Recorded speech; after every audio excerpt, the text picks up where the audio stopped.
इन लोगों की जो बहादुरी थी उसको समझिए। 1712 से लेकर 1206 तक इन राजपूत राजाओं ने न जाने कितने विदेशी आक्रमणकारियों को रोका था 712 तक नहीं, 1192 तराइन का द्वितीय युद्ध जब हारे थे पृथ्वीराज चौहान। लगभग देखो 500 साल का है। इसको 1192 को आप 1200 मान सकते हो, 712 को 7 मानो, तो 700 से लेके 1200 के बीच में लगभग कितना साल हो गया? 500 साल। कितने साल हो गए?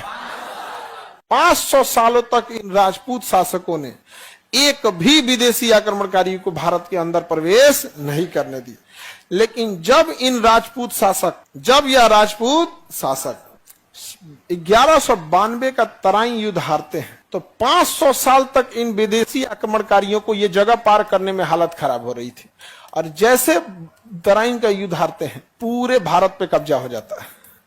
यानी यह दिख जरूर रहा था छोटा, लेकिन 500 सालों तक रोक के रखा था। 500 सालों तक इनका किला गिरते पूरे भारत पर कब्जा हो गया विदेशी आक्रमणकारियों, पूरे भारत। तो बड़ा बलिदान दिया इन लोगों ने। एक बड़ा कारण है राजपूतों की जनसंख्या कम होने का कि तो आधा से ज्यादा तो शहीद हो गए। एक बड़ा कारण है इनकी संख्या ज्यादा न होने का कि न जाने कितनी राजपूत छतरानियों ने जौहर कर दिया एक बार में। कभी 33,000, कभी 22,000, कभी 15,000 रानियों ने जल के चित्तौड़गढ़ के किले में 3-3 बार जौहर किया। तो इनकी संख्या ज्यादा न होने के पीछे एक कारण भी है इनकी बहादुरी, और बहुत बहादुरी से लड़े थे। कमी थी कि साम्राज्य छोटा था, आपसी मतभेद बहुत ज्यादा था। आपसी मतभेद, और ये आपसी मतभेद जब रहेगा कोई भी आगे नहीं जा पाएंगे। समझ में आ गया? आप इन्हें भगवान नहीं कह सकते हैं, राजपूत लोग को हम ही नहीं कह सकते कि जो यहाँ पे लड़े थे तो ये भगवान थे।